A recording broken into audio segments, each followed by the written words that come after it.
Hey everybody, what's up? Alright, it's Double Douchebag. Rise and shine, it's engine time. Grab your favorite smoked beverage popcorn and hang out with Denny today. Got a lot of information about things that are going on in the hobby that kind of been a wave of silence lately. So, anyways, we're going to address some of those things, some of the new things that are coming out that I found out. Don't hold me to it, but the way I see it, um, it's all a learning experience, man. You know, we're all learning. So I got the Engine V8 55 Chevy going on here. I've not had any time for that. But anyways, like I say, do your thing, get ready, put it on pause, grab your smoking jacket, your pipe, whatever you want to do, and just chill out with me. All right, so we're back. Now, it's been a long haul since one of the first four-stroke Chinese engines came out. Now, over time, there's been so many more. Some were unplanned pregnancies, if you want to call them, like the L400. Great engine, one of my favorite engines to this day. Actually, I just bought the new updated block off StirlingKit.com that has the center support bearing. I don't know what it's going to look like when it gets here. I have no clue. But if it'll fix the pile that I have of those engines, I think I got 3 of them here. Maybe 4, actually. 5. I got 5 of those. You know, sometimes you just can't. You're peeing in the wind. You know what I mean? So now that they've kind of addressed that issue, there is a L400 block with a center support bearing. I don't know if it's going to have the little brass insert in the front for the water pump, because that was one of the other problems with the updated block with the bigger front bearing. It came, yeah, and it's like it came with no bearing, and it came with no water pump brass bronze bearing in there. There is a way to take those out, and when I get mine, I'll try to do a video on it if it works. Depends on how they machined it. And I'll tell you right now, it's simple. You pack the hole with grease, and you measure the shaft of the water pump, and you just tap it, okay? And the pressure of the grease should push the bearing out so you can change it to your new block. We used to use that on our throwout bearing, you know, brass sleeves there that go in the back of the crankshaft, you know. Pack it with grease, get in there with we used to use an input shaft of a Muncie and just beat on the thing until it pushed the bearing out. A lot of guys, believe it or not, have used bread. You know, they poke the bread in there, nice fresh bread, and what it does is that when you're compressing the bread or the grease, it filters behind the bearing and pushes the bearing out. So, for anybody who wants to change that clutch bearing in the crankshaft, that's a well-known hot rod secret. So, anyways, we have a transmission for the Sisson engine now. Finally, it's in development. Hope they come out with that soon. And I don't know why the rush was to bring that transmission out. Maybe it was because of the what's it, Quang Chai, you know, or Chai Kwai or whatever, the V12 company. Those guys, you know, they jumped on it to create. Actually, if you guys have watched that company, I will put the link below. They're actually developing a V12 RC car, you know, and with a manual transmission. And I mean, hats off. That's very stunning work. To actually listen to your customers is like it. You got my respect.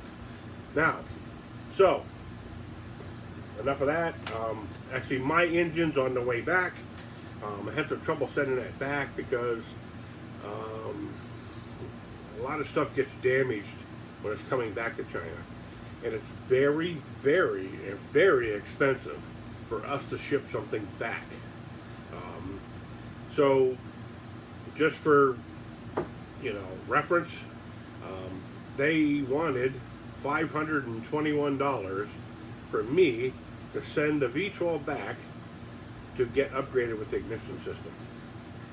So, what do you do there? I mean, that's a third of the manual transmission that I wanted, And anyways, I paid the money. I sent it out, and the package arrived back at my door saying that there was not enough payment on postage. They wanted another $60. Now, don't get me wrong here. Corporate America needs to wake up and stop sniffing the glue. I mean, seriously, $521 to get that back to China is, it's ridiculous, I mean, seriously. I mean, my airplane flight to Aruba was $700. I could have flown that thing there myself, you know what I mean, for a couple of $100 more, round trip ticket. So, I don't know. But, so, right now I'm in a fight with UPS. And, if they want to keep the money, go for it. Fill your mouth with all the money you can fill. So I sent it through Postal Service. And that was $134 to send it through Postal. There's no guarantees when it will get there, but it's on its way. So, anyways, this is why I've not put up any videos, because UPS is over an hour drive round trip away from me to go there twice. You know what I mean? And FedEx wanted more money to send it back to China. So, if anybody's listening here in China, it costs a lot of money for us to, I guess, support your company and make it work, So, anyways, I got in contact with Mona at Sterling Kit, and I know you guys are not, it's kind of in between right now about how you feel about SterlingKit.com. They've always believed in me because I, without a doubt, support something that I see, whether it's right or wrong, that may put a smile on your face and change a hobby. Now, some of you have got a frown on your face like me with the L400s, So, they come out with a new ignition module. It's not the yellow box, it's a new one. And they're sending me one to test for the big Ingeborg V8 here. Now, there's been a couple of little problems with the engine, but nothing to really complain about. One, if you use water in your water pump, you're going to find out that there's only steel shafts and steel ball bearings in there, and it's going to lock up. Now, I used antifreeze in this, regular antifreeze out of a car. I used the Toyota antifreeze, Kia, Hyundai, whatever you want to use, because it's made for aluminum components and it's made for longevity. They have to warranty that stuff. Actually, at work, when I'm working and I replace a radiator unit in a car, I have to, without a doubt, put in new factory recommended antifreeze in this thing, because if I put in Fred's antifreeze or whatever, and something happens down the road, it's going to cost that company a warranty problem, and I will get sued, because that's the way it works nowadays. The company that you work for don't get sued, the technician gets sued, because we have to be certified through ICAR. Isn't that wonderful how ICAR come in there and made the little guy the responsible one? So in other words, if I fix a car and somebody, it's a fatality and they pass away in that crash because of my fault, my life's over. I mean, they will take me to the cleaners. That's how bad it's gotten. So, and you may wonder why, hey, I always look back on the great times or whatever, but, because like back in the day, it was like everybody needed common sense, everybody. That should have been taught in college, they still don't teach it. But. So, long story short, back to the engines. I got a hall sensor coming. right here for this engine. I've been through many. I think I went through 10 Hall sensors in this. It runs for a second and dies, you know, and it's all because of some kind of a feedback problem in the length of the wire, and I think it's the resistance in here with the spark in the cap. Now Johnny Q90 came up with a Derlin made distributor for the Engine More V8 because he had problems with the Hall sensors dying. And I bought every Hall sensor known to man right now, and I'm still having the same problems. So I still have big plans for this engine. And the prototype, I still have the prototype that I converted to nitro. And when, you know, nitro is always better when for power, you know, it's expensive, but, and it's, you know, it's kind of fussy, you know, it only runs it, you know, when it wants to.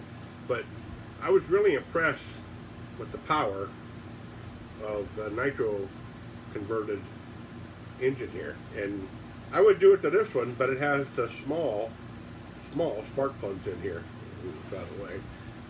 They're really tiny, you know.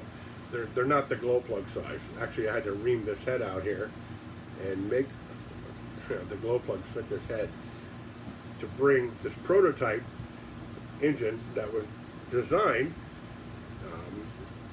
Sterling Kit and another company, they put it together at a board meeting. I remember that, you know, because I was sent the pictures of the board meeting when they were going through differences of the block, the cylinder head.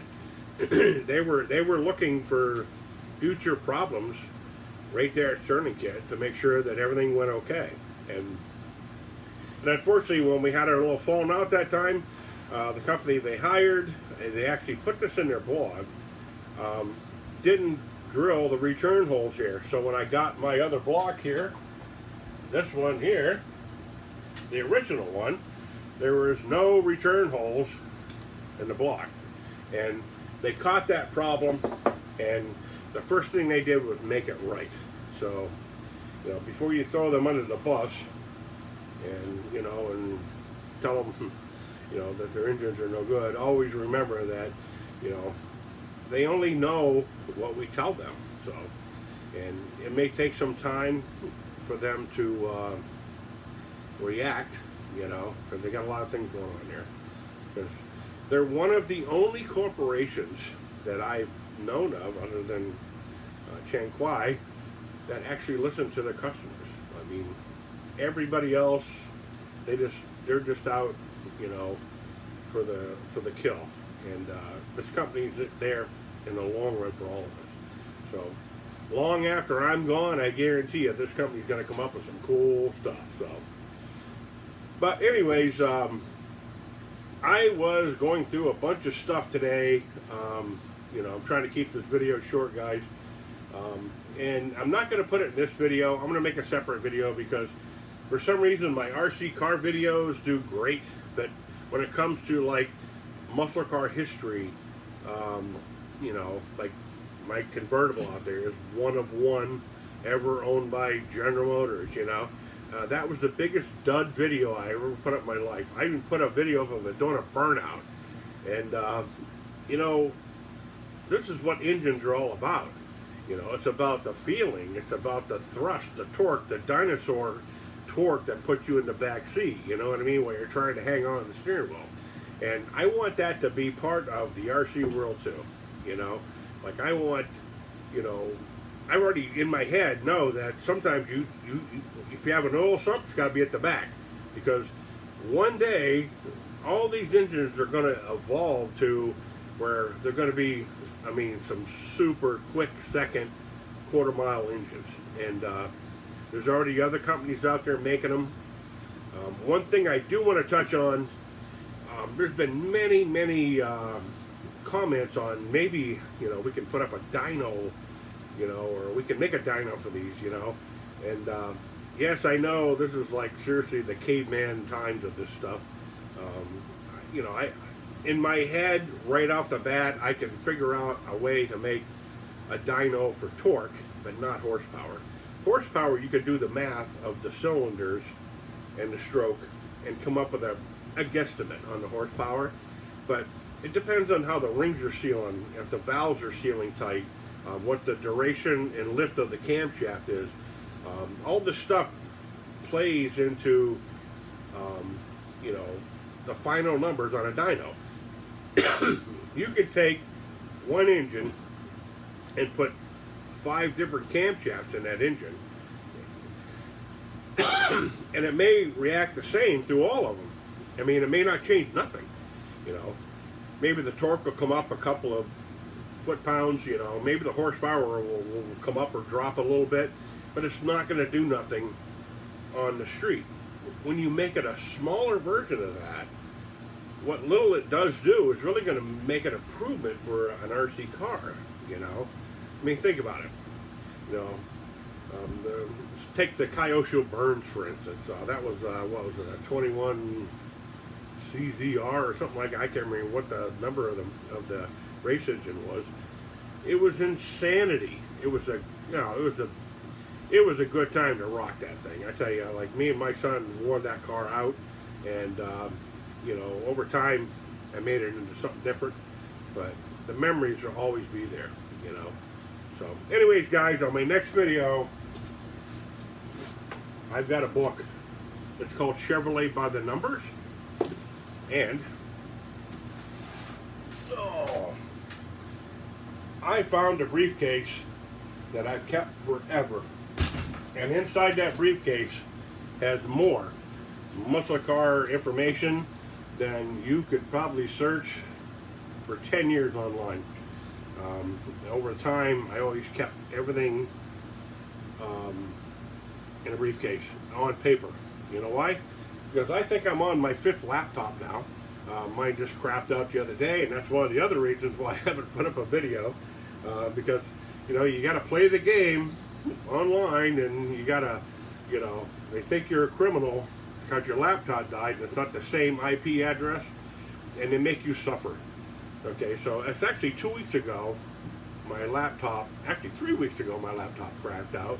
I bought another one, brand new. I was done with this crap. I bought a notebook, and you know what? I still have to kiss their ass to check my Verizon account, which, you know what? It's not worth it anymore. I could, you know, Verizon, take a hike.